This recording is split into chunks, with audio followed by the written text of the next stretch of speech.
Nossa, e falando nisso, a gente tem um case nacional, que é o oitavo jornal brasileiro em número de assinantes. São 45 mil assinaturas.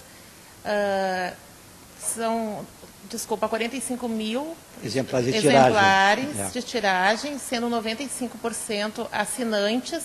O que dá para justificar tamanho sucesso do jornal NH perante a tantas capitais brasileiras com maior número de pessoas residentes, enfim?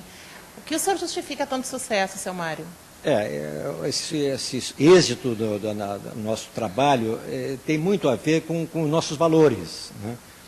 E principalmente com um dos que mais pesa nisso é a participação comunitária, né?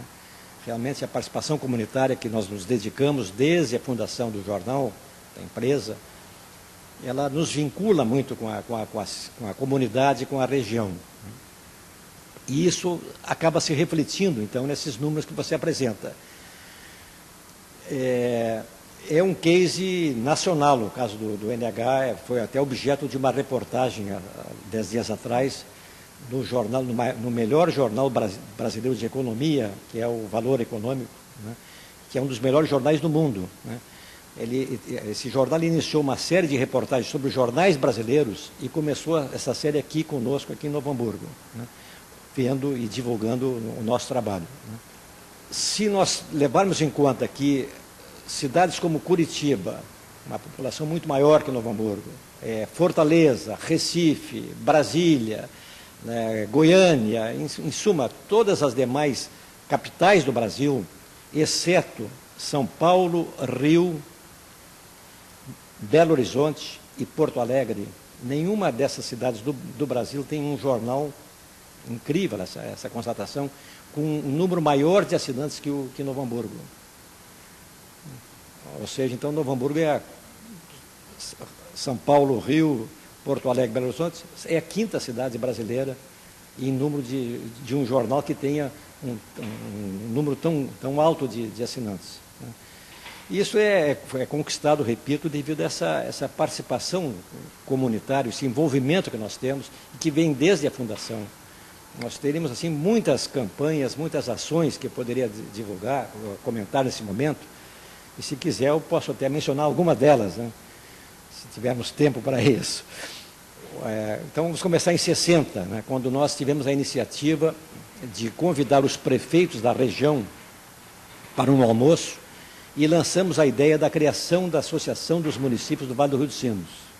Iniciativa nossa, coroada de êxito, que visou então congregar os prefeitos e eles trocarem ideias. Naquele tempo era difícil a comunicação até uns não conheciam os outros, né?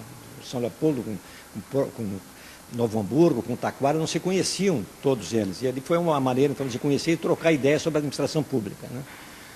E aí foi a partir dali uma série de campanhas, né? Os telefones automáticos, né? Quem é mais antigo, né, se recorda de que existia em Novo Hamburgo, na região, apenas telefones à manivela. Então, para se conseguir uma ligação, tinha que pegar o telefone, acionar a manivela, falar com uma centrista e pedir: eu quero uma ligação com o número 89, né, que seria, no caso, digamos, a prefeitura de Novo Hamburgo. Então, a centrista, né, da telefônica fazia essas duas ligações e daqui a pouco vinha a chamada com a prefeitura. Para ligar para Porto Alegre, eram 2, 3, 4 horas de espera. Era mais fácil pegar um ônibus da empresa central, né, na época, ir a Porto Alegre e voltar do que conseguir essa ligação, né. São Paulo e Rio, então, era questão de semanas para conseguir uma ligação telefônica.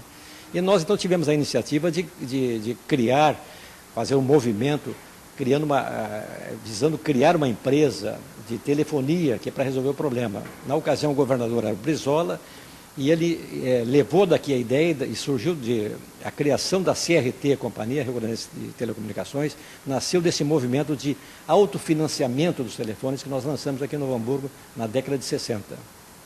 E depois disso, então, houve a implantação dos telefones automáticos.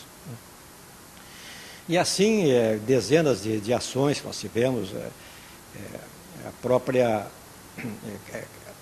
própria criação da Fevale, né?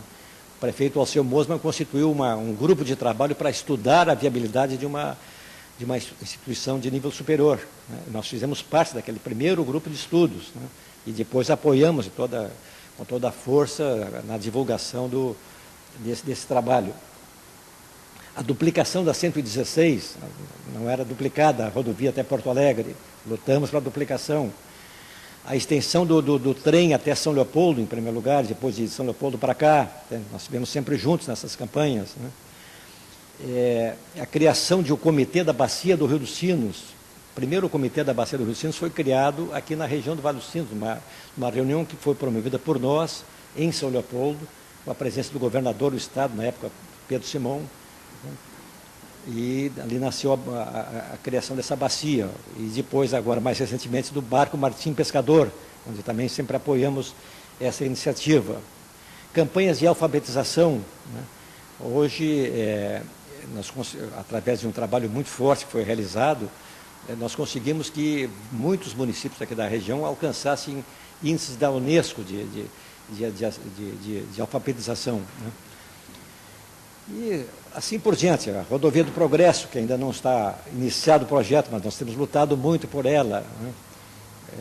E o aeroporto, seu Mário? O aeroporto, que agora também que já foi levado ao governador, pelo governador Tarso para a Inglaterra para atrair investidores. É o aeroporto que nós, nosso grupo de trabalho criado aqui no jornal, denomina de aeroporto 20 de setembro, né, provisoriamente, e o governador Tarso já levou para a Inglaterra para buscar, para atrair investimentos internacionais para esse aeroporto.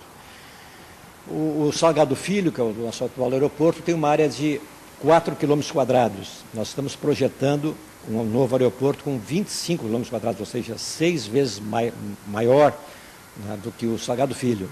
Por que isso? Não é para hoje, isso aqui é uma obra para servir daqui a 5, 10, 20, 30, 40 anos, né? Uma obra da maior importância para o nosso Estado, né?